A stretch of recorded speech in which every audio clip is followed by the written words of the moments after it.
오셔서 저희가 드리는 찬양과 영광의 시간을 받아 주옵소서. 아멘. 다 일어나시고 3장 부르겠습니다.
교동문 100번입니다.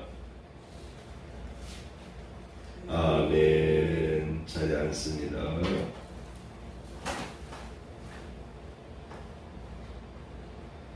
주여 내게 은혜 베푸소서. 내가 종일 주께 부르짖나이다. 주는 선하사 사죄하기를 즐거워하시며 주께 부르짖는 자에게 인자함이 후하시니이다.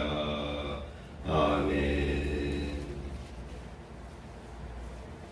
찬송 582장입니다.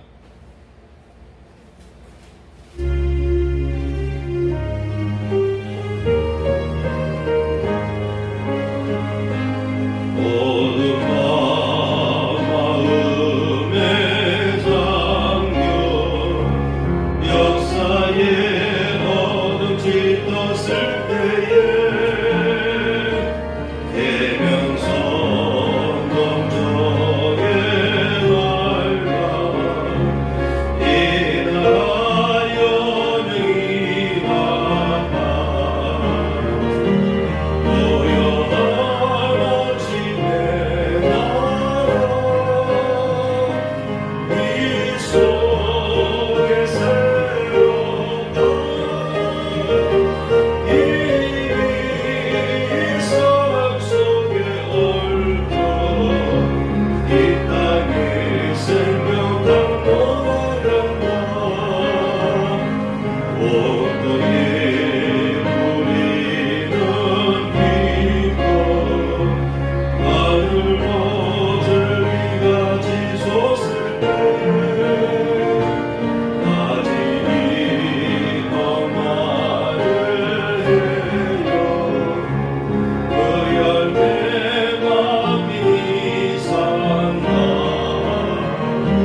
것을 보겠습니다.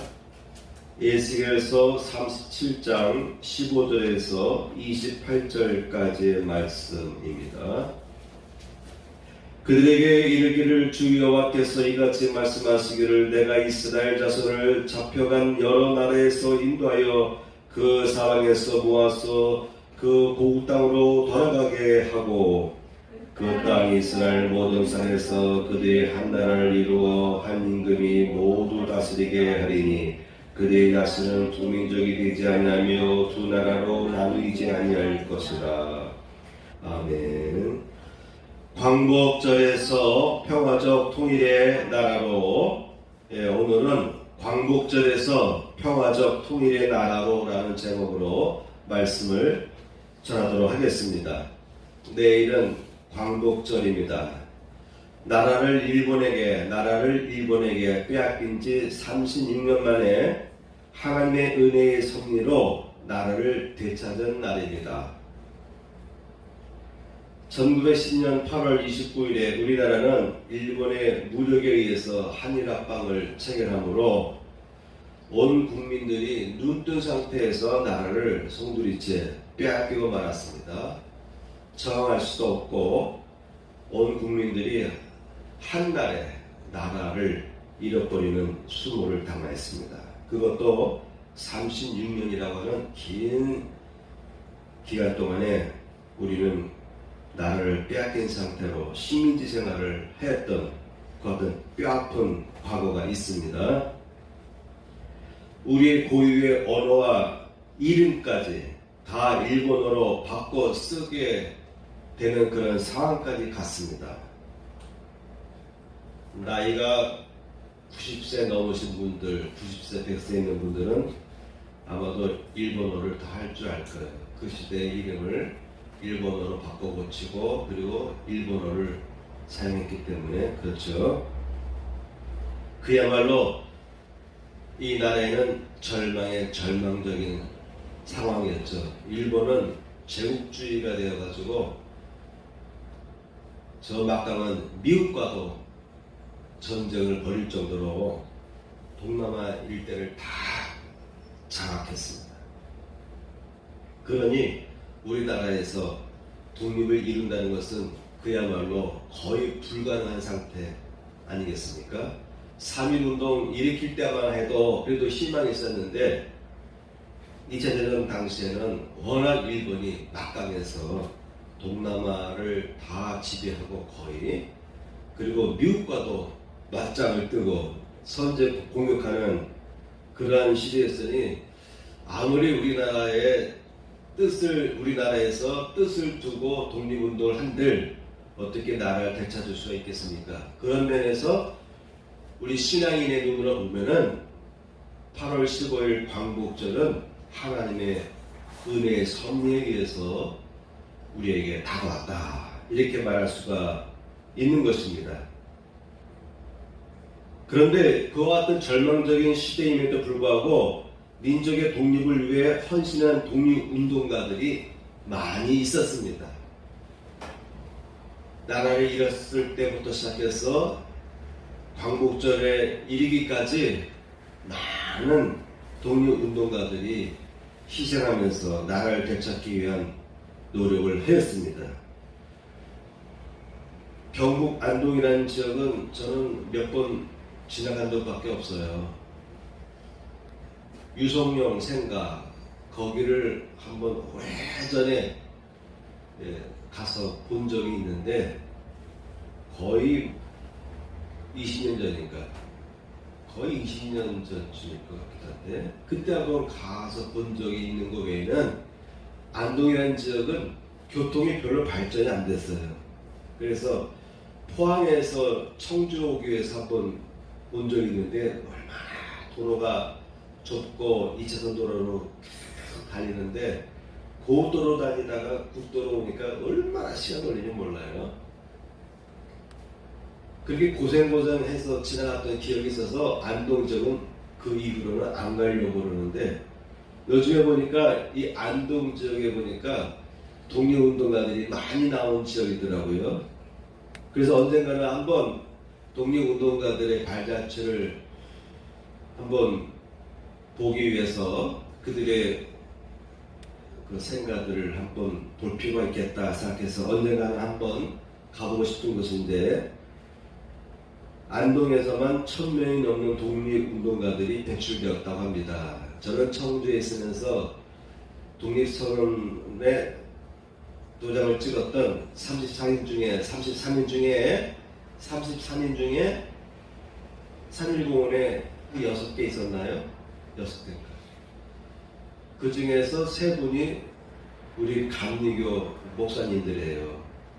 그래서 나름대로 청주라는 지역을 자부심을 갖고 지냈는데 청주권 지역 사람들입니다.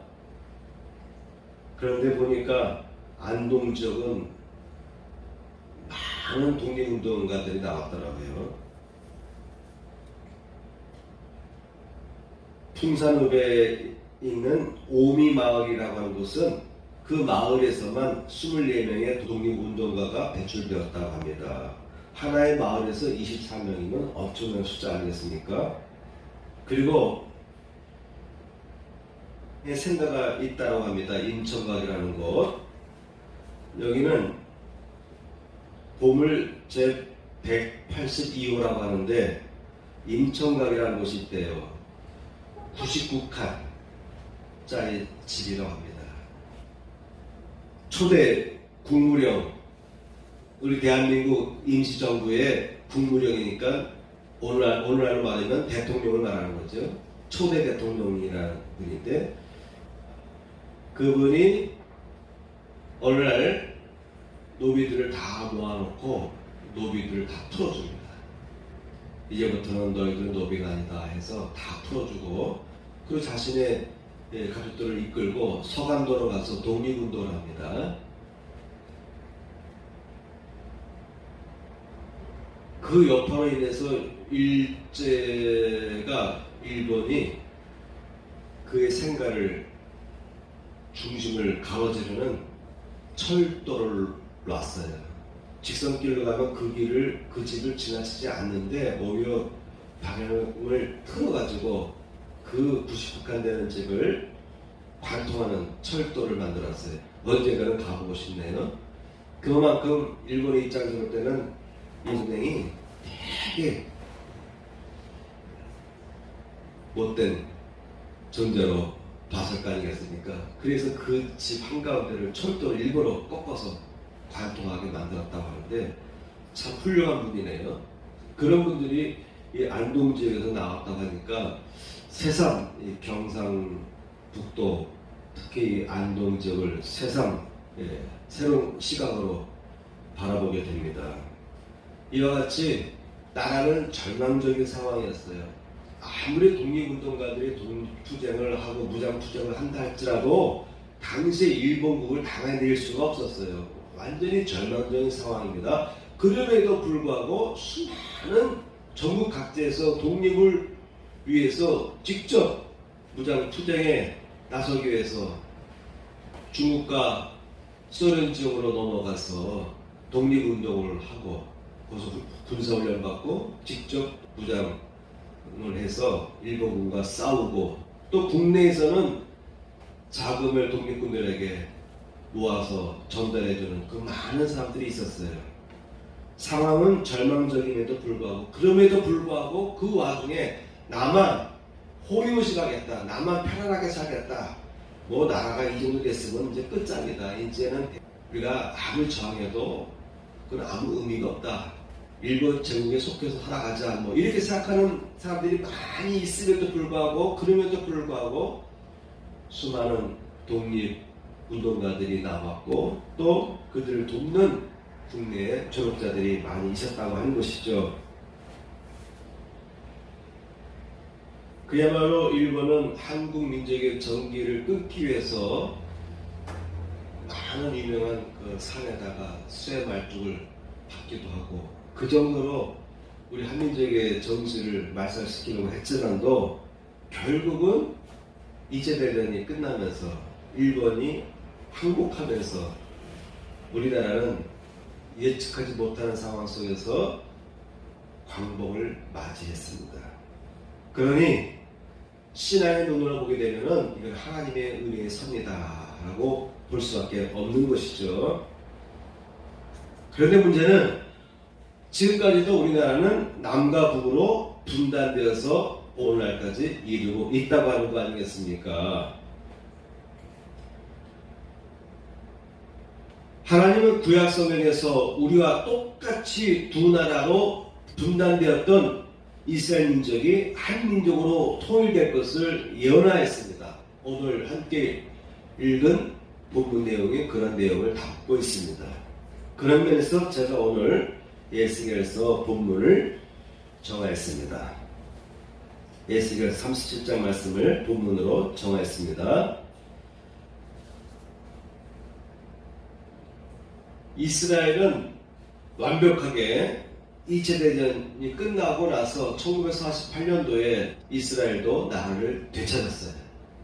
그래서 오늘까지 이스라엘은 회복되었는데 이스라엘은 분단된 나라는 아니고 한 나라로 성경에 나와 있는 말씀처럼 한 민족으로 한 나라로 통일된 국가로 지금까지 이어져 가고 있습니다. 그런데 우리 민족은 광복절 이후부터 시작해서 두 나라로 나눠져 가지고 지금까지 두 나라로 서로 대치 상태에 있습니다.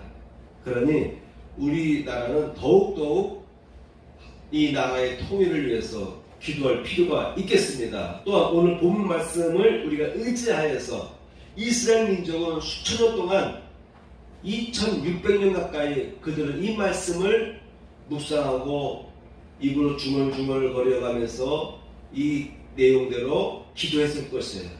이스라엘 민족은 근 2600년 가까이를 기도했습니다.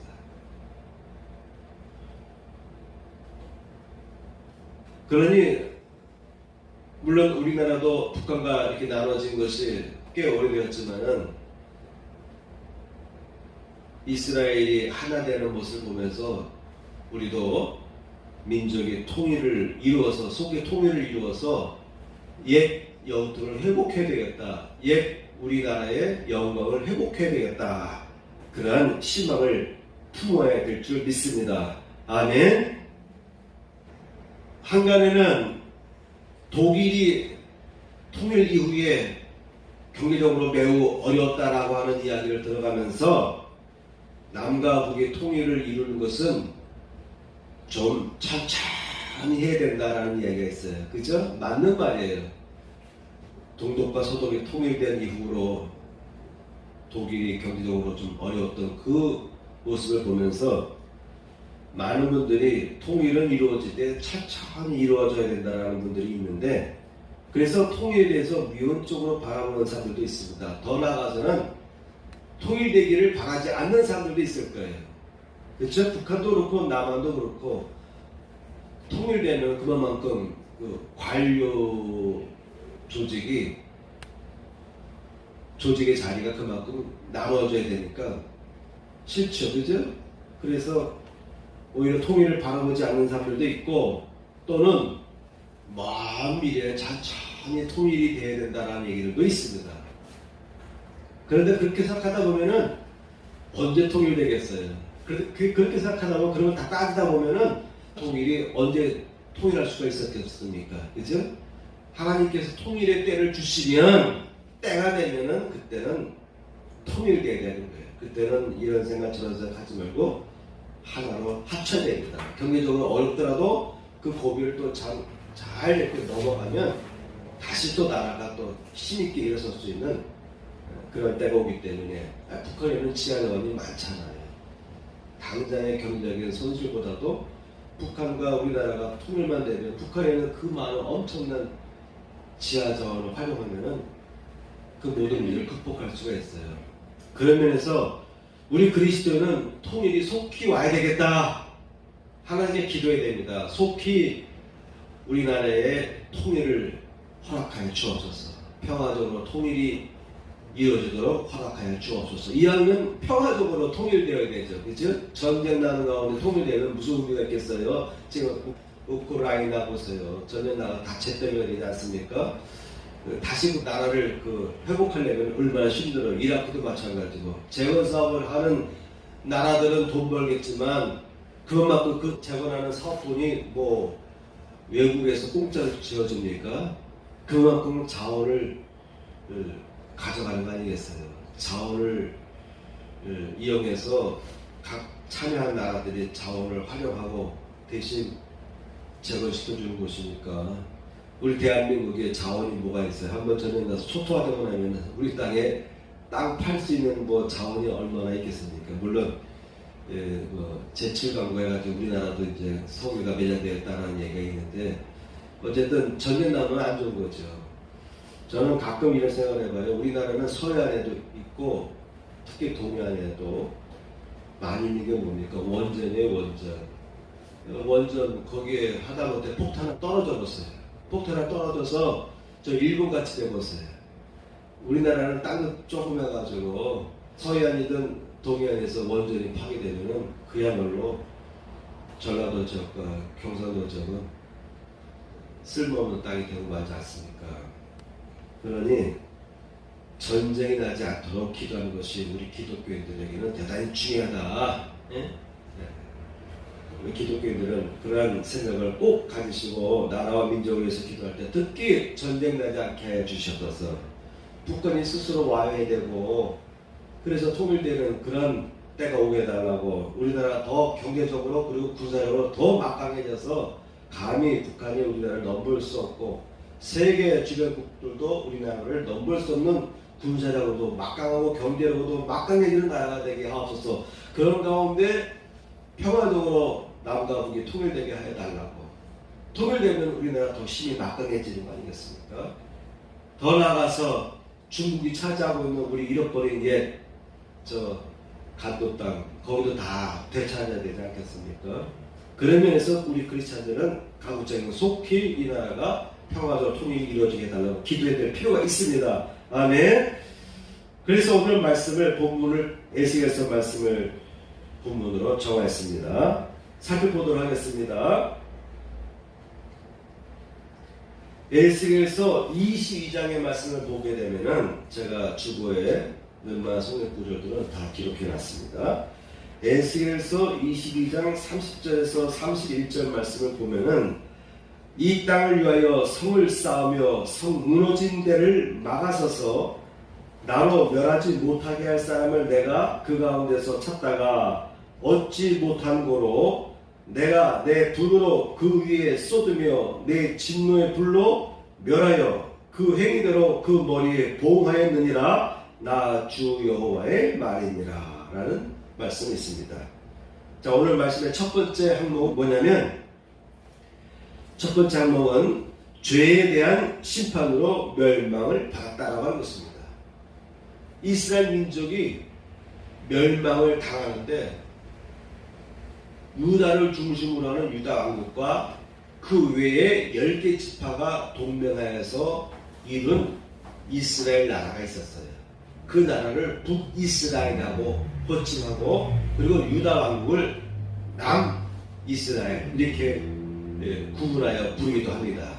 그래서 성경에 보게 되면은 이스라엘 하면은 열왕기, 역대하 이런 성경에서 그런 성경에서 이스라엘 하면은 북이스라엘을 의미해요. 그리고 남이스라엘은 유다 왕국을 의미합니다. 그 두 나라가 멸망을 당하는데 먼저 북왕국은 아시리아 제국에 의해서 멸망을 당합니다. 아시리아 나라에서 멸망을 당합니다. 그 당시에는 아시리아가 주변 지역을 다 정복할 정도로 막강한 나라였어요. 그리고 마지막까지 남아있던 유다 왕국은 BC 572년에 바벨론 제국에 의해서 함락당해요. 이 이후부터 1948년도까지 이스라엘은 자기 나라를 회복하지를 못했습니다. 페르시아 시대에 바벨론으로 끌려갔던 이스라엘 포로들이 다시 예루살렘으로 돌아온 적은 있어요. 세 차례 걸쳐서 돌아온 적이 있습니다. 그래도 여전히 돌아와서도 페르시아의 하나의 식민지 영이었지 독립된 국가는 아니었어요. 그리고 제사장들이 중심이 돼서 독립운동을 일으켜가지고 잠시 한 100년 가까이 나라를 되찾은 적이 있어요. 대제사장이 제사장 중심으로 통치하는 그런 시대였어요. 그러다가 로마가 지배하면서 다시 이스라엘은 식민지로 바뀝니다. 그러니까 제대로 된 나라를 회복하는 것은 1948년 이스라엘이 팔레스타인과의 전쟁에서 이긴 이후부터입니다. 그러니까 이스라엘 민족이 멸망당한 것, 이스라엘 나라가 멸망당한 그 원인은 하나님께서 참다가 그래도 이 땅을 위하여 성을 쌓으며 무너진 데를 막아서서 나로 멸하지 못하게 할 사람을 내가 그 가운데서 찾다가 얻지 못한 거로 내가 불을 내어서 그 위에 쏟았다. 내 진노의 불로 멸하여서 그 행위대로 그 머리에 보응하였느니라. 나라를 멸망시켰다고 하는 것입니다. 그러니까 하나님께서는 이스라엘 민족, 이스라엘 나라를 멸망시키려고 했지만 그래도 그 중에 제대로 된 신앙인들, 제대로 된 하나님의 자녀들이 있길 바랬던 거예요. 제대로 된 하나님의 쓰임받는 지도자 또한 백성들이 있기를 바랬는데 그런 사람이 없다 이 말입니다. 그런 선지자가 없다 이 말입니다. 그래서 내가 이스라엘 민족을 멸망시켰다고 하는 것입니다. 죄에 대한 심판으로 이스라엘은 멸망당했습니다. 우리나라도 나라를 빼앗기는 과정을 보게 되면은 힘이 없어서도 그렇겠지만 세계의 열방의 분위기에 의해서 우리나라가 나라를 빼앗긴 거예요. 미국이 일본과 서로 합의한 가운데 미국은 필리핀 지역을 식민지로 삼고 일본은 우리나라를 지배하는 그런 거래가 있는 가운데 일본이 무력으로 우리나라를 지배하게 된 것입니다. 그런 세계 정황을 보게 되면은 나라가 힘이 없어서 그랬겠지라고 하지만 우리나라가 조선시대의 역사를 보면은 계속 당파 간에 서로 그냥 알력을 가지고 서로 물고 뜯고 그런 과정을 겪었잖아요. 그런 과정에서 일본은 서양 문물을 받아들이고 또 통일하고 그랬지만 우리나라는 내부적으로 당파의 알력 싸움으로 인해서 나라가 곪고 곪아서 곳곳에서 봉기가 일어났잖아요. 이대로 못 살겠다 해가지고 그러니까 나라 꼴이 말이 아닌 상황이었죠. 그래서 나라를 빼앗긴 겁니다. 나라가 부국 강병했으면은 어찌 나라를 빼앗기겠습니까? 그래서 나라가 멸망당한 것을 보면은 뭔가의 죄가 있는 거예요. 하나님의 뜻에 위배되는 것이 있습니다. 하나님의 뜻이라고 하는 것은 꼭 하나님을 섬기는 그것만을 의미하는 것이 아니에요. 민족의 지도자와 나라의 관리들이 부정부패해서 백성들을 힘들게 해 나갈 때, 그래서 사회가 어려움을 나갈 때, 압제당하는 사람들이 많아질 때, 그때 하나님은 나라를 치십니다.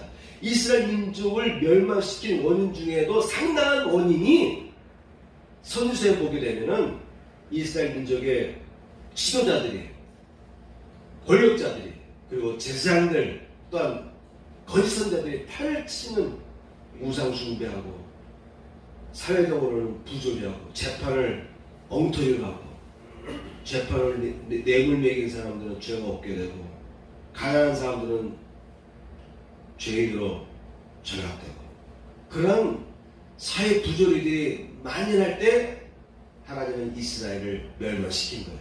성경에 그렇게 되어 있습니다. 기록되어 있습니다.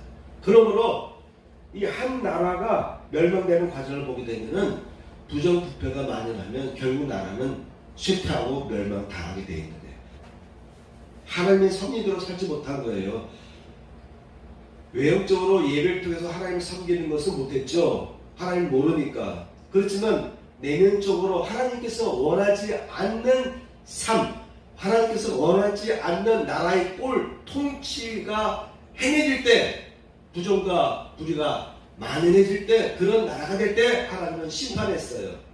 하나님을 모르는 나라 민족도 마찬가지입니다. 그런 나라들을 하나님께서 심판하셨습니다. 그런 면에서 우리나라가 나라를 빼앗겼던 그 모든 과정은 하나님의 뜻대로 살지 못한, 나라의 공의와 정의와 사랑이 실현되지 못하는 그런 나라가 되었기 때문에 나라는 가난해지고 쇠약해지고 힘을 잃고, 그래서 나라를 빼앗기게 된 것이다. 그런데 하나님께서는 하나님의 뜻에 의해서 이스라엘 민족을 회복시켜 주셨어요. 우리나라도 마찬가지입니다. 하나님의 뜻에 의해서 어느 날 갑자기 우리 예상도 못했는데 우리나라에 광복이 다가왔습니다. 광복절이 다가왔습니다. 스가랴서 오늘 본문 말씀을 보게 되면은 너라는 말이 나와요. 너는 그리스도를 의미합니다. 오늘 본문 내용은 이스라엘 민족이 당면했던 사회적인 상황을 묘사하면서 동시에 예수 그리스도의 사역을 또한 예고해주고 있는 내용이라고 볼 수가 있어요. 그래서 여호와가 하면서 또한 여호와께서 너에게 나에게 이렇게 말할 때, 여기서 너라고 하는 것은 그리스도를 의미한다고 보시면 되겠고요. 세 목자는 여러 학설이 있는데 이스라엘의 지도자들, 특히 선지자, 제사장, 왕, 이 세 부류의 지도자들의 잘못된 거짓된 사건 지도자들, 목자들을 의미한다고 볼 수도 있겠습니다. 스가랴서 11장 4절 7절 말씀 보면은 여호와 나의 하나님이 이르시되 너는 잡혀 죽을 양떼를 먹이라. 여기서 너는 여호와 나의 하나님이 이르시되 너는, 그러니까 나의 또는 너는 그리스도를 의미한다고 생각하시면 되겠습니다. 잡혀 죽을 양떼를 먹이라. 잡혀 죽을 양떼. 스가랴서 11장에서 4절 5절 말씀을 보게 되면 이런 말씀이 있어요. 여호와 나의 하나님이 이르시되 너는 잡혀 죽을 양떼를 먹이라. 사들인 자들은 그들을 잡아도 죄가 없다 하고 판 자들은 말하기를 내가 부유하게 되었은즉 여호와께 찬송하리라 하고 그들의 목자들은 그들을 불쌍히 여기지 아니하는도다. 여호와가 말하노라 내가 다시는 이 땅 주민을 불쌍히 여기지 아니하고 그 사람들을 각각 그 이웃의 손과 임금의 손에 넘기리니 그들이 이 땅을 칠지라도 내가 그들의 손에서 건져내지 아니하리라 하시기로 내가 잡혀 죽을 양떼를 먹이니 참으로 가련한 양들이라. 내가 막대기 둘을 취하여 하나는 은총이라 하며 하나는 연합이라 하고 양떼를 먹일세. 한 달 동안에 내가 그 세 목자를 제거하였으니 이는 내 마음에 그들을 싫어하였고 그들의 마음도 나를 미워하였습니다. 더 읽어드릴게요. 내가 이르되 내가 너희를 먹이지 아니하리라. 죽는 자는 죽는 대로 망하는 자는 망하는 대로 나머지는 서로 살을 먹는 대로 두리라 하고 이에 은총이라 하는 막대기를 취하여 꺾었으니 이는 모든 백성들과 세운 언약을 피하려 하였습니다. 그러니까 하나님과 이스라엘 민족 사이에 세웠던 이 언약을 피한다는 말이에요. 내가 너희를 영원히 보호하리라. 너희는 이 땅에서 영원히 평안하게 살리라. 하나님께서는 다윗에게 약속하셨는데 그 모든 언약을 피하겠다는 것입니다. 당일에 곧 폐함에 내 말을 지키던 가련한 양들은 이것이 여호와의 말씀이었던 줄을 안지라. 내가 그들에게 이르되 너희가 좋게 여기거든 내 품삯을 내게 주고 그렇지 아니하거든 그만두라. 그들이 곧 은 30개를 달아서 내 품삯을 삼은즉. 자, 여기서 말하는 은 30양이 나오죠. 뭐가 떠오릅니까? 어떤 내용이 떠오릅니까? 가룟 유다가 예수를 은 30양에 팔았잖아요. 그 얘기가 오늘 저와 함께 지금 읽고 있는 스가랴서 11장에 나오고 있습니다. 여호와께서 내게 이르시되 그들이 나를 헤아린 바 그 싹을 토기장이에게 던지라 하시기로 내가 곧 그 은 30개를 여호와의 전에서 토기장에게 던지고 가룟 유다가 제사장에게서 돈 받아가지고 예수님을 팔았잖아요. 그 이후로 가룟 유다가 마음에 가책을 느껴서 다시 돈을 갖다 줍니다. 그 은 30냥으로 토기장에 밭을 샀다라는 내용이 나오고 있는데 바로 예수님을 의미합니다. 자, 여기서 잡혀 죽을 양떼를 묘사하면서 이스라엘 민족이 이와 같이 영적으로나 또한 세상적인 상황에서 볼 때에 나라가 압제당하고 어려움당하는 죽임을 당하는 죽음을 죽는 대로 내버려 두겠다. 그런 내용들이 나오잖아요. 그래서 하나님께서는 은총을 패하시고 14절 보면 내가 또 연합이라 하는 둘째 막대기를 꺾었으니 이는 유다와 이스라엘 형제의 의리를 끊으려 함이었느니라. 유다와 이스라엘 민족의 유대를 연합을 형제의 의리를 끊어버린다. 그래서 이스라엘 민족이 분단된 가운데서 양쪽 나라가 다 멸망당하고 그 상태로 계속 이어져 가는 거예요. 이와 같이 하나님께서는 이스라엘 민족을 그들의 죄 때문에 하나님께서 세우신 언약까지 폐하면서까지 나라를 멸망시키게 하셨다. 그런 내용들이 나옵니다. 물론 아까도 얘기했지만 이 전체적인 내용은 그리스도께서 앞으로 이 땅에 오실 것을 예고해주는 그런 내용들이 있지만은 또한 그 내용 속에는 하나님께서는 언약을 폐하면서 이스라엘 민족을 멸망시켰다는 내용도 포함된 것입니다. 자, 두 번째입니다. 회복에 대한 예언이 있습니다. 이사야서 60장에 나와 있는 내용들을 보게 되면 이스라엘 민족에 대한 회복을 또한 예언해 주십니다. 그러니까 하나님께서는 이스라엘 멸망할 것을 예언해 주고 왜 멸망하는지를 예언해 주고 또한 한편에서는 이스라엘이 다시 회복될 것을 예언해 주십니다. 그 내용이 이사야서 60장에 나와 있습니다. 60장 4절 보니까 내 눈을 들어 사면을 보라. 무리가 다 모여 내게로 오느니라. 내 아들들은 원방에서 오겠고 내 딸들은 안기고 올 것이라. 이스라엘 민족들이 세계 사방으로 뿔뿔이 흩어졌습니다. 페르시아 시대 때에도 바벨론으로 끌려갔다는 사람들이 돌아왔어요. 그런데 이사야서 60장 4절 말씀 보면은 내 눈을 들어 사면을 보라. 무리가 다 모여 내게로 오느니라. 내 아들들은 원방에서 오겠고 물론 먼저에서 오겠고 내 딸들은 안기고 올 것이다 라고 되어 있는데 우리나라도 마찬가지죠. 통일되니까 중국과 러시아 쪽에서 무장투쟁하던 우리 독립운동가들 상당수가 고국으로 돌아왔잖아요. 일부는 북쪽으로, 고향이 북쪽인 사람은 북쪽으로 갔을 것이고 남쪽이 고향인 사람은 남쪽으로 왔을 거 아닙니까? 그 와중에 또 나라가 또 분단되니까 내려오고 싶어도 못 내려오는 사람도 있었을 것이고 어쨌든 원방에서 멀리 갔던 우리 동포들이 돌아왔습니다. 60장 8절 보면 저 구름같이 비둘기가 그 보금자리로 날아오는 것 같이 날아오는 자들이 누구뇨? 비둘기가 보금자리로 찾아서 날아오는 것처럼 날아오는 자가 누구냐? 그들이 날아왔다라고 되어 있어요. 비둘기에 같이. 근데 오늘날 이 비둘기가 날아가는 것을 보면은 비행기 타고 날아오는 것 같잖아요. 그죠? 이스라엘이 1948년에 독립한 후에 시온이지 운동이 막 일어나면서 전 세계 곳곳에 유태인들이 주로 미국과 소련에 많이 있었어요. 그래서 소련에 있던 유태인들도 돌아오려고 노력합니다. 그런데 돌아가지 못하도록 소련에서 한동안 막았어요.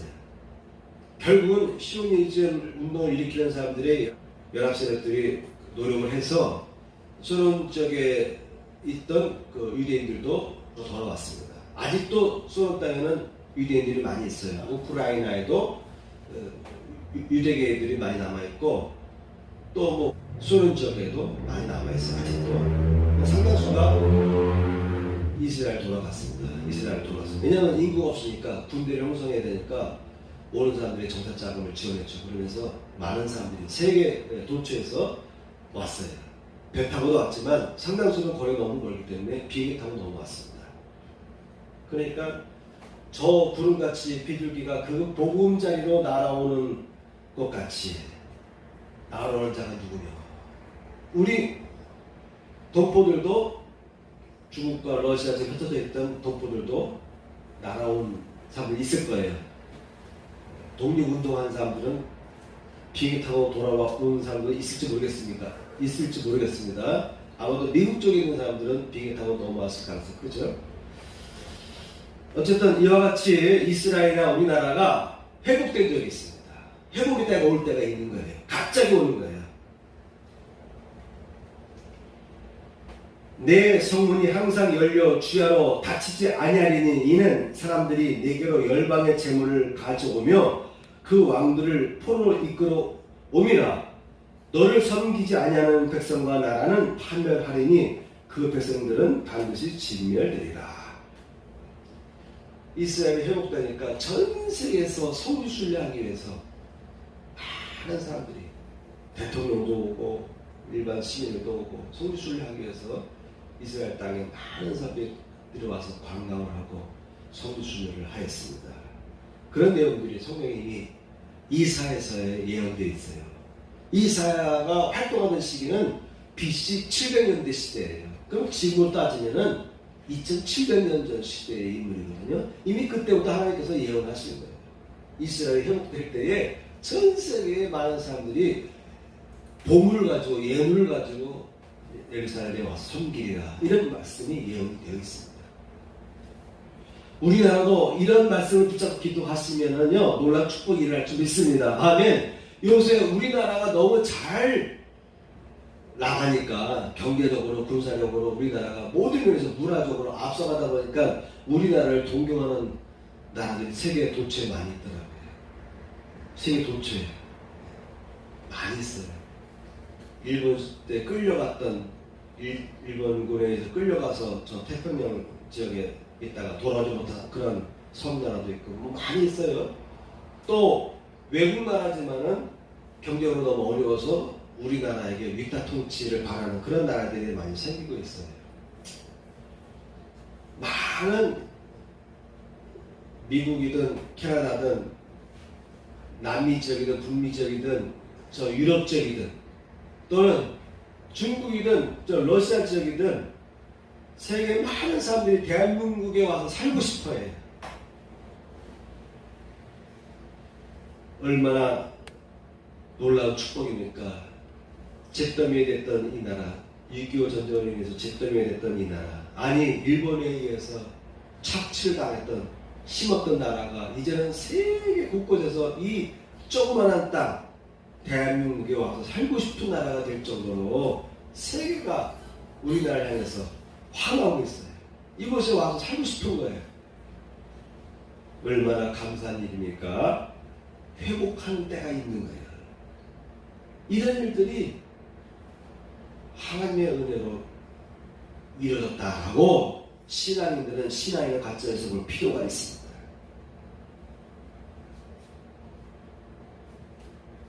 야곱아, 내가 정녕 너희 무리를 다 모으며 내가 정령히 이스라엘의 남은 자를 모으고 그들 한 처소에 두기를 보스라 양떼 같게 하며 초장의 양떼 같게 하리니 그들의 인수가 많으로 소리가 크게 들리게 될 것이다.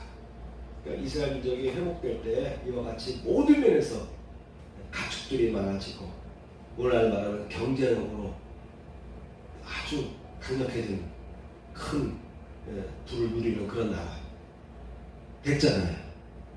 그죠? 유대인 자본이 세계를 지금 지배하고 있지 않습니까? 그때 내가 너를 괴롭게 하는 자를 다 벌하고 저는 자를 구원하며 쫓겨난 자를 모으며 온 세상에서 수욕받는 자로 칭찬과 명성을 얻게 하리니. 온 세상에서 치용받았어요. 유대인들이 가는 곳마다 치용받았어요. 예수님을 십자가 못 박게 하는데 앞서섰던 유대인들이나 그런 오해 때문에 유대인들은 가는 곳마다 수모를 당하고 갑자기 그 지역 주민들이 들어나서 유대인들을 학살하고 재벌을 약탈하고 그러한 삶을 유대인들이 계속 이어주다가 독일군에 의해서 나치에 의해서 600만이 학살당하는 일까지 당했습니다. 그런 과정을 겪었어요. 그런데 온 세상에서 수욕받은 자로 오히려 칭찬과 명성을 얻게 하리라. 이것이 성취됩니다. 이 말씀 성취됩니다. 세계에서 제일 똑똑한 민족은 이스라엘이다. 근데 요새는 대한민국 백성들이 민족이 대한민국 한국 민족이 똑똑하다. 그래서 세계에서 이스라엘 민족과 대한민국 우리 민족이 세계에서 제일 똑똑한 사람들이다. 이렇게 이제 알려질 정도가 되었습니다. 내가 그때에 너희를 이끌고 그때 너희를 모을지라. 내가 너희 목전에서 너희 사로잡힘을 돌이킬 때에 너희여 천하 만민 중에서 명성과 칭찬을 얻게 하리라. 스가랴서 이렇게 예언이 다 되어 있어요. 다시 회복될 때는 명성을 얻게 되리라. 전 세계로부터 명성을 얻게 되리라. 부도 쌓게. 이런 말씀처럼 우리 민족도 지금 최고로 절정기 오는 것 같아요. 우리나라도 지금 최고로 절정기 오는 것 같아요. 세계 경제적으로 12국 또는 7위, 또 군사력도 6위라고 하기도 하고 또 2위라고 하는 경우도 있더라고요. 예비국가에 치면 세계 군사력 2위라는 얘기도 있는데, 그래서 우리나라가 지금 방산 수출 통해서 전 세계로 무기를 또 수출하는 시대가 되지 않았습니까? 일본에게 힘없어서 압제당하던 우리 민족이 또 유교 분란으로 인해서 온 땅이 다 초토했던 우리나라가 벌써 전 세계로 첨단 무기를 수출하는 나라가 되었어요. 반도체에서도 세계를 선도하고 한류가 전 세계를 선도해서 모든 면에서 부가 우리나라로 이렇게 몰려오고 있지만 정신 차려야 됩니다. 서두에 뭐라 하겠습니까?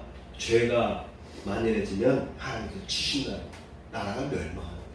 그러니까 하나님께서 역사하시지 않는다라고 하는 그건 비신앙적인 눈으로 볼 때도 마찬가지예요. 나라가 민족이 멸망할 때 보면 다 똑같아요. 부정과 부패가 만연할 때, 재판을 바르게 하지 못할 때, 억울한 일 당하는 사람이 생길 때, 장사하는 사람들이 서로 속이고 말씀 보니까 추를 속인다. 추를 속여서 거래하는 거예요. 남의 것을 빼앗는 거 심는 자가. 그래서 억울한 자가 호소해도 심는 자가 재판을 불리하게 하도록 뇌물을 줘서 재판장들이 또 그들의 편에 서서 억울한 자들을 오히려 억누르는 일이 생길 때에 전 세계 모든 나라와 민족의 멸망을 보면 그런 것들이 번져나갈 때 나라는 멸망했어요. 그러면 이때일수록 우리나라는 정신을 차려야 됩니다. 잘 될수록 곡식이 익을수록 고기를 숙이듯이 이럴수록 더 겸손하고 우리가 불과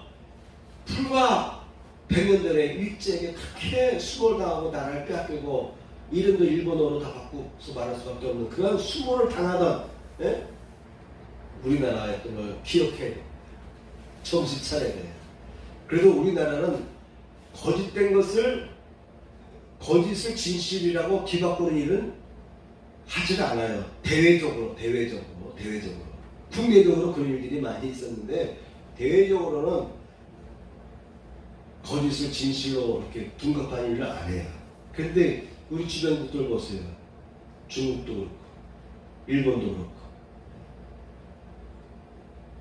진실을 거짓으로 바꾸려고 거짓을 진실로 바꾸려는 일들이 있지 않습니까? 그런 면에서 아직 우리 민족은 희망이 있는 거예요. 예? 동북아지역에서 그래도 하나님께서 대한민국을 사랑할 수밖에 없는 것은 그래도 우리 민족이 남의 민족을 못 살게 굴지는 않았어요.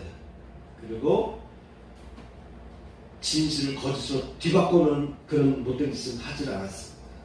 유일한 민족인 것 같아요. 우리나라. 그래서 희망이 있어요. 그런데 정신을 차려야죠. 조선이 멸망했던 것처럼 우리나라가 멸망했던 것처럼 당파 전쟁으로 인해서 나라의 국익은 간대없고 무조건 내 당을 위해서라면 그냥 서로 싸우고 나라 경제가 어떻게 되든 간에 내 당 정권만 잡기만 하면, 내가 권력 잡기만 하면, 그쪽에만 혈안되어 있다면 나라가 다시 흔들리기 시작한 거예요. 나라의 부정부패가 만연해지고 있습니다. 그러면 이 조그만 땅덩어리 어떻게 저 일본을 이겨내면 중국과 러시아 주변의 열강들의 강등 속에서 어떻게 우리나라가 살아가겠습니까? 그러므로 우리 크리스찬들은 기도해야 됩니다. 겸손한 민족이 되게 하옵소서. 더 겸손해지게 하시고 더 하나님의 뜻에 합당한 나라가 되게 하달라고, 하나님 뜻대로 통치되는 그런 나라가 이루어지게 해달라고 기도하셔야 됩니다. 마지막 세 번째, 평화적 통일에 대한 비전을 향해 나아가야 됩니다. 오늘 본문 말씀처럼 인자야 너는 막대기 하나를 가져다가 그 위에 유다와 그 짝 이스라엘 자손이라 쓰고, 또 다른 막대기 하나를 가지고 그 위에 에브라임의 막대기 곧 요셉과 그 짝 이스라엘 온 족속이라 쓰고, 그 막대기들을 서로 연합하여 하나가 되게 하라. 내 손에서 둘이 하나가 되리라. 너는 곧 이르기를 주 여호와께서 이같이 말씀하시기를 내가 에브라임의 손에 있는 바 요셉과 그 짝 이스라엘 지파들의 막대기를 가져다가 유다의 지파기에 붙여서 한 막대기가 되게 한즉 내 손에서 하나가 되리라 하셨다 하고, 이와 같이 또 예언되어 있는 거예요. 두 나라로 이렇게 나눠져 있던 이스라엘 민족이 이제 1948년 이스라엘이 회복된 이후로는 두 나라 되지 않았어요. 지파 간에 싸움이 없어요. 지파 간에 구분이 없습니다. 한 나라예요. 한 민족, 한 나라. 이스라엘 하면 한 나라, 한 민족입니다. 1948년 이후부터는 유대인 또는 이스라엘 하면 한 나라를 호칭해요. 한 민족을 호칭하는 그런 시대가 됐습니다. 이 말씀대로 우리 크리스찬들도 남과 북이 빨리 하나 됐어. 남쪽에 있는 남한, 북쪽에 있는 북한 이렇게 나눠질 것이 아니라 한국, 코리아, 고려, 한민족 이렇게 호칭되어질 수 있는 날이 빨리 올 수 있도록 기도하시기 바랍니다. 기도하면 되는 거예요. 절망적인 상황에서도 광복절을 주셨잖아요. 그러니까 지금 얼마나 좋습니까? 우리나라가 그만큼 부강해졌는데 전 세계를 선도하고 있는 그런 시대이니 더욱더 지금은 더 쉽잖아요. 그러므로 우리 크리스찬들은 민족이 통일되게 해달라고, 속히 통일되게 해달라고, 그런데 전쟁 없이 평화적으로 통일이 오게 해달라고. 우리나라 광복절 할 때 전쟁에서 나라를 됐지 않습니까? 아니잖아요. 그치? 네. 공수도 훈련까지 해가지고 일본과 싸우면서 마지막까지 막 준비했는데 갑자기 광복절이 다가와가지고 그 공수훈련하던 우리 독립운동가들이 비행기 타고 점프해서 우리나라에 투하되지 못하고 독립을 맞이했던 것처럼 여러분 오늘 갑자기 우리나라가 평화적으로 통일되는 날이 오기를 기도하시길 바랍니다. 우리는 크리스찬이기 때문에 성경 말씀을 믿고 붙잡고 기도하면 그렇게 성취시켜줄 것을 믿고 나아갈 때에 하나님께서 축복을 주셔요. 그런 기적을 우리 민족에게 주십니다. 그것이 제일 좋은 방향이지 무엇을 바라겠습니까? 전쟁을 통해서 남과 북이 통일되길 바라십니까?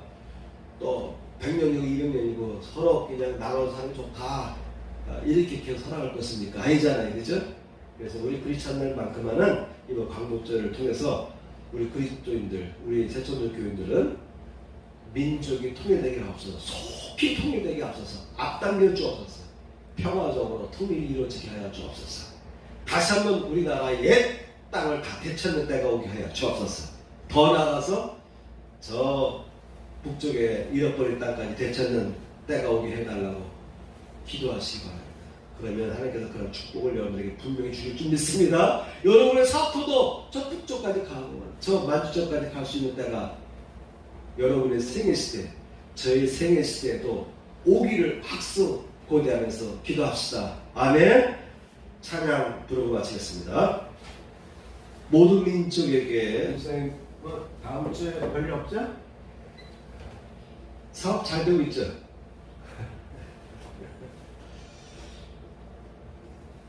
유튜브 제가 매주 올리잖아요, 그죠? 그래서 제가 성구하고 유튜브 링크에서 보내드리는데 도입 부분에 이렇게 사진들을 넣는데 주로 배경 사진을 넣는데 간혹 제가 그 교인들의 사진을 넣을 때가 있어요. 여러분들 중에서도 가족 또는 개인 사진 중에서 어떤 뭐 명소를 갔는데 좋은 장소 가서 사진 찍고 오시는데 이런 장소를 같이 공유하고 싶은데 내 인물까지 우리 가족 인물까지 나와서 좋은 게 있다 그러면 저한테 카톡을 보내주시고 또 배경 좋은 배경이 있다 이런 배경을 교육 부분을 놓으면 좋겠다는 그런 내용이 있으면 저한테 카톡 보내주시면 제가 참고해서 활용하도록 하겠습니다.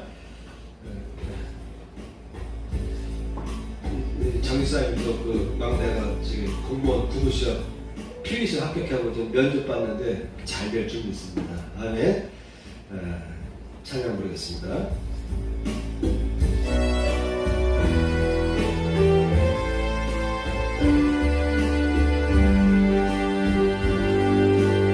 모든 민족에게 주 성령 부어주소서. 하나님의 백성 주의 말씀 주시고 구원과 완성 주사 주의 비밀을 이소서.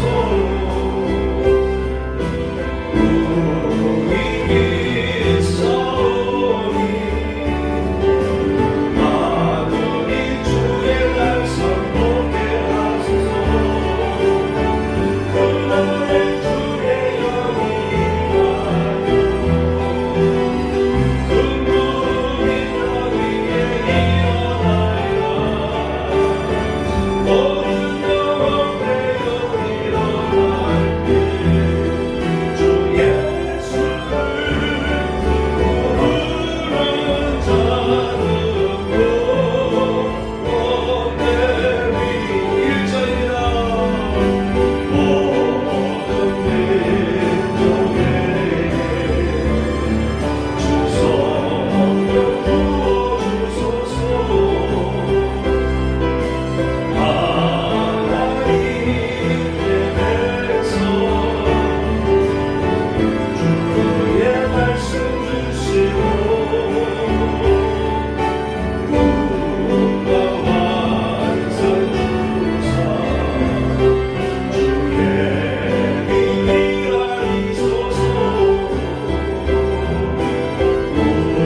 우리 믿사오니 하늘이 주의 말씀 듣게 하소서. 그날에 주의 영이 임하여 근무이 땅 위에 일어나리라. 모든 영혼 되어 일어날 때 주 예수를 부르는 자는 원대리라. 서겠습니다. 모든 열방에게 주 성령 부어주소서. 영광 주께 오사 주명에 하게 하시고 크신 능력으로 강화하는 주소서. 주를 믿나니 아무리 주의 날을 보게 하소서. 그날에 주의 영이 임하여 근무원 땅 위에 일어나리라. 우리 영혼 되어 일어날 때 주 예수를 부르는 자는 원대리.